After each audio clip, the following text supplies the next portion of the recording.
guys, I'm Alex Bunkers with Tekmetric, and I'm here with Hunt Demarest from Paar, Melis and Associates in Maryland.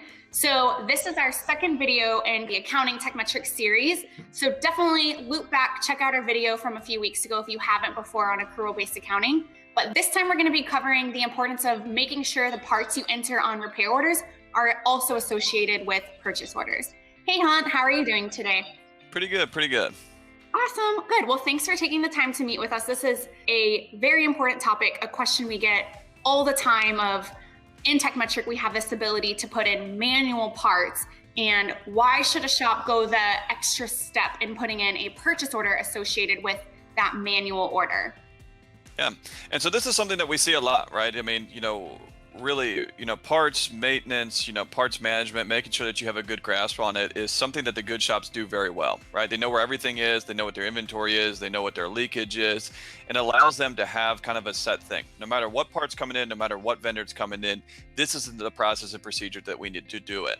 I think that would be my example first and foremost of this is why you need to have purchase orders for every single one. So we have a repeatable transaction, we have a repeatable paper trail that we'll be able to analyze and be able to, kind of hopefully stop any issues before they even happen.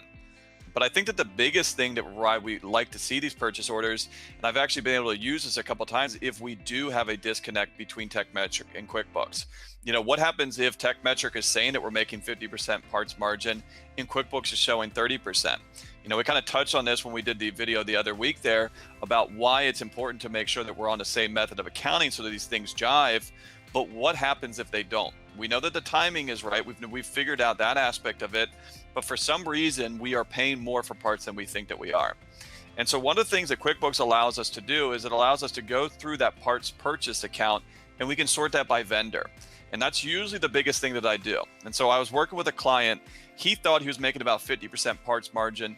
On QuickBooks, he was actually losing money. So we have a major leakage theft issue, but we didn't really know where it was coming from. So what we did was we went into QuickBooks, we sorted all of the purchases by vendors and noticed that he was buying from pretty much 4 major vendors here. When we went and we sorted this on Tekmetric, we noticed that there was 3 major vendors. There was one big one, I'm not going to name the name of the business here, we don't want to get anyone thrown under the bus, but there was one major parts house that showed up nowhere in Tekmetric. This guy was doing a very good job of posting all the POs, so we knew exactly what he was purchasing from each of these parts houses. And when we saw $10,000 of purchases from a parts house that Tekmetric said he didn't buy a single part from, immediately that gave us somewhere to go. Now, if he wouldn't have had those POs, we would have been able to look and say, all right, you spent $50,000 in QuickBooks, you should have spent $35,000 in Tekmetric. We're not really sure. We're gonna have to go down line by line by line. This was something that we were able to kind of do a quick check on, and within probably 5 to 10 minutes, kind of figure out where the issue is. So in general, to kind of even take a step back, right? The part lines that you enter in Tekmetric on an RO, those feed into your cost of goods sold.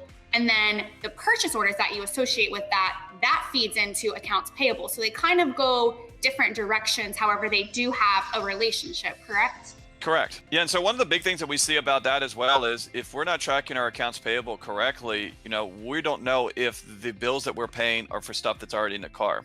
What I tell people all the time is instead of just getting that end of month statement, we need to be having a way that goes down through and saying, all right, we know that we bought $10,000 worth of parts this month. Here's your check for $10,000. We verified it.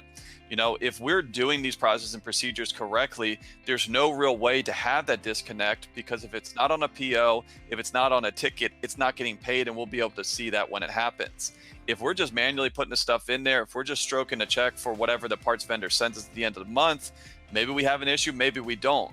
Unfortunately, by dealing with as many shops as we do, we found all too much that if you're not analyzing this stuff, you're probably overpaying, whether it's returns, whether it's warranty, whether it's cores, whether it's a theft issue.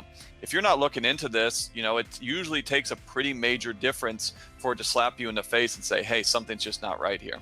It sounds like the parts reconciliation process and making sure that you have a mature, defined set of procedures you're following on a regular basis is really important to all of this. Maybe that's a topic for another time on what are some of the best practices you see in that area.